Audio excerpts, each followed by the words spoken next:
أعوذ بالله من الشيطان الرجيم بسم الله الرحمن الرحيم والحمد لله رب العالمين والصلاة والسلام على المصطفى محمد وآله الطاهرين اللهم صل على محمد وآل محمد واللعنة الدائمة على أعدائهم أجمعين إلى قيام يوم الدين رب اشرح لي صدري ويسر لي أمري واحلل عقدة من لساني يفقه قولي. السلام عليك يا بقية الله وعلى آبائك وأجدادك الطيبين الطاهرين. In our last lesson regarding the how to build an Islamic household, I remember we were talking about words that we say. We mentioned a point about the sensitivity of the words that the husband says to his wife or the wife says to her husband. But we did not complete the topic. We were saying that when speaking to fellow human beings, especially family members, especially the members of the same household, it is very important that we maintain respect, that we speak to each other in a respectful way, and that we do not say harsh and heartbreaking words to one another. The words that a person says, words that a person says to someone else have an impact.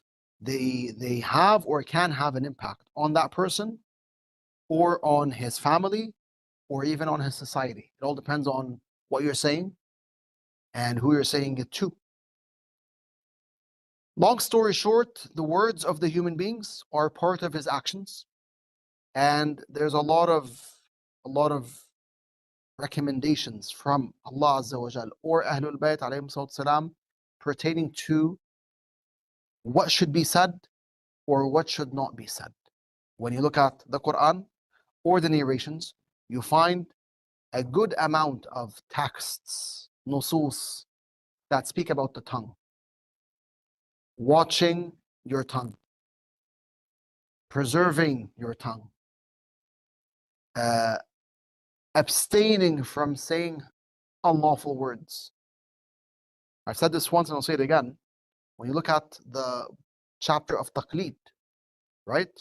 The chapter of taqleed, or other chapters in the books of jurisprudence, you find that when the Maraja mention the sins that a person should not commit, or they mention major sins, there's a good amount of sins that pertain to the tongue. Like what? Like ghiba, backbiting. Buhtan. Buhtan is the sister or the cousin of ghiba. Ghiba is true. When you backbite someone, you mention a hidden defect that the person has. So the defect is there, but it's hidden. Buhtan, however, is an accusation. You say he has a defect, but he does not have a defect. Like what the Jews did with Maryam alayhi salam when they said that Maryam salamullah alayha committed fornication or adultery. A'udhu billah. طيب. So ghiba, buhtan, you have al-fuhsh, vulgar words. Uttering vulgar words is haram in Islam. Al-kadhib, lying. Words that cause division amongst the people. Fitna, those are haram as well. Sab al-mu'min, swearing at the believer, is haram as well.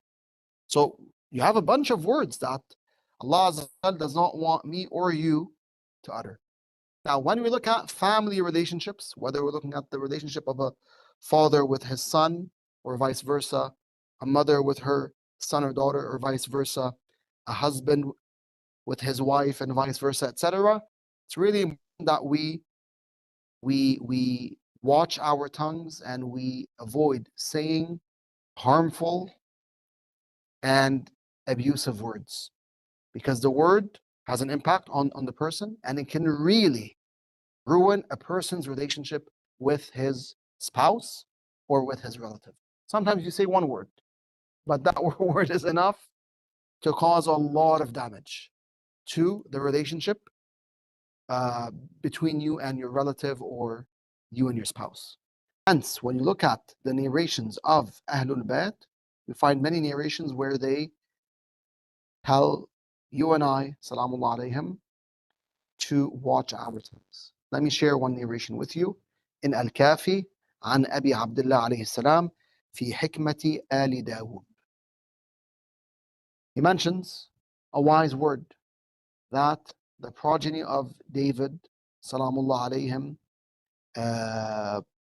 either said or they had inherited that hikmah, that wise word, and they had, passed it down from one group to another.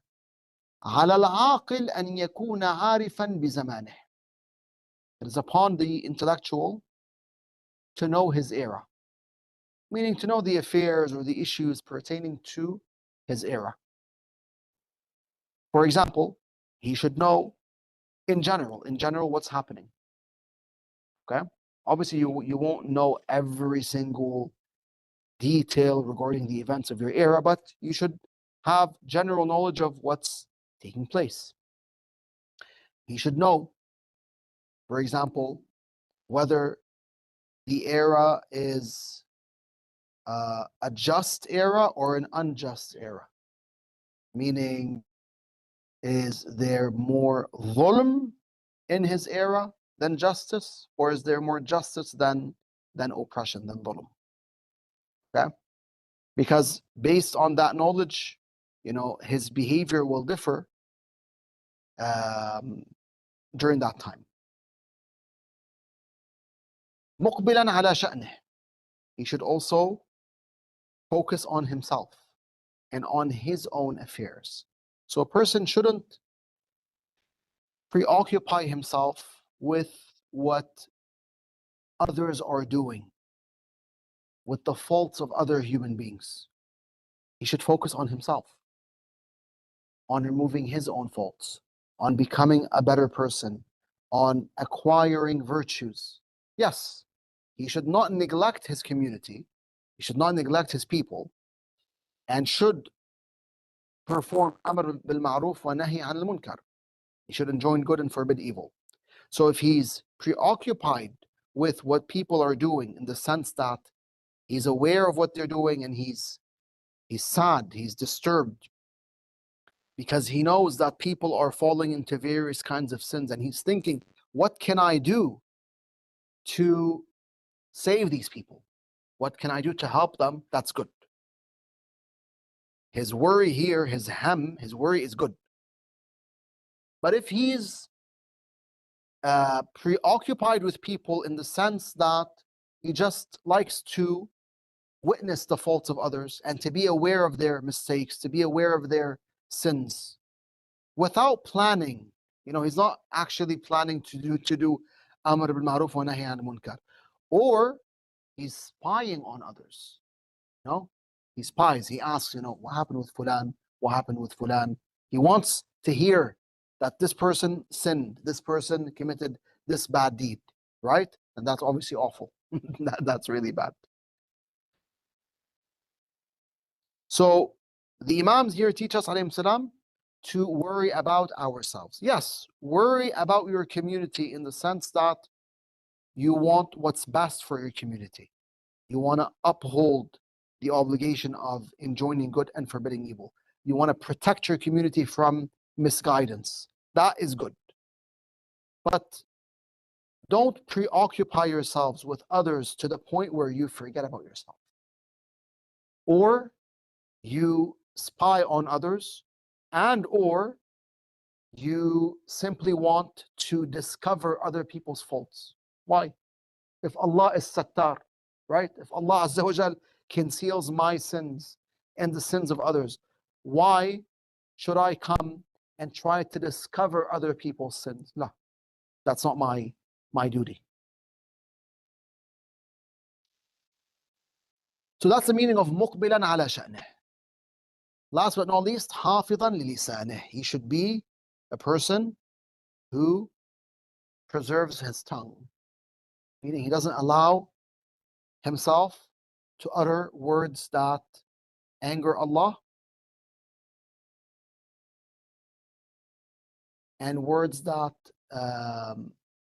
are unlawful.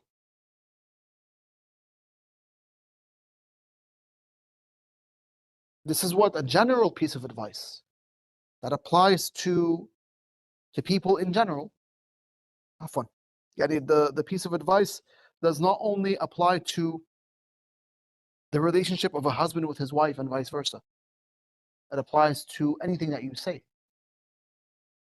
It applies to your conversations with مثلا your teacher, your students, your colleagues, your friends, your family members, and the list goes on. But can we use this narration to gain more insight on how we should treat our spouses? Of course.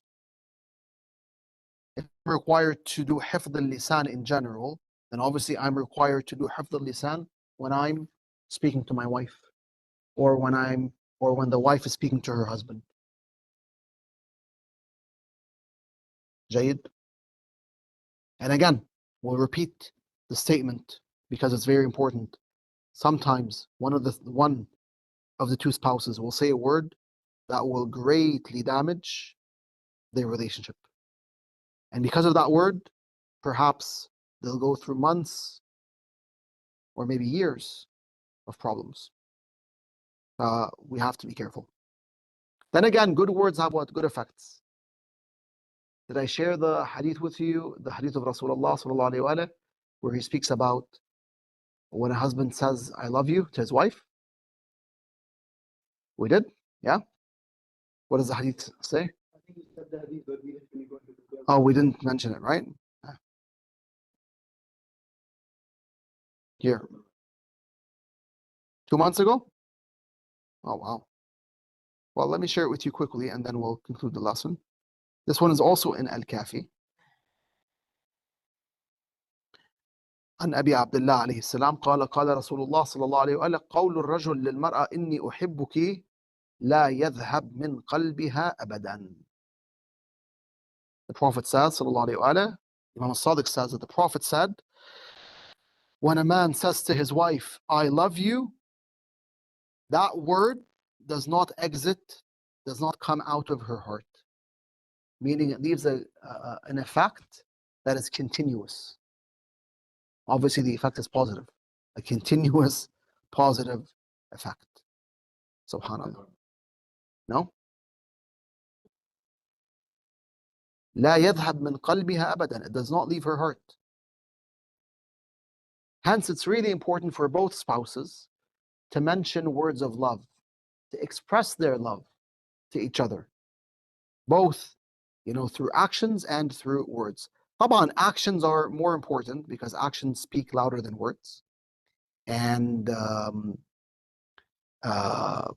ultimately, if the actions don't show that the spouse loves his or her spouse, the words will be damaged. The words of love might be nullified. Imagine if I tell you day and night, I love you, I love you, I love you, but I'm attacking you, right? So I love you, but I hate you, right? I love you, but I do the things that really hurt you. At a certain point, you're going to tell me what? You're going to tell me, but hold on. If you love me, then why are you mistreating me, right? Why are you constantly instilling pain in my heart? طبعا, we're not infallible. We might sometimes, tell our spouses, okay, I love you, and then we do something that angers the spouse. That's normal. We're not infallible.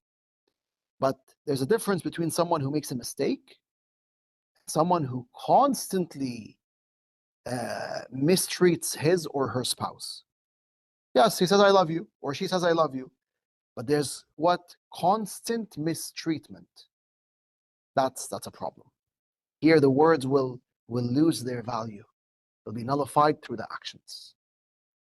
نعوذ بالله من هذا المصير والحمد لله وصلى الله على محمد وآل محمد اللهم صل على محمد وآل محمد وجل ورجل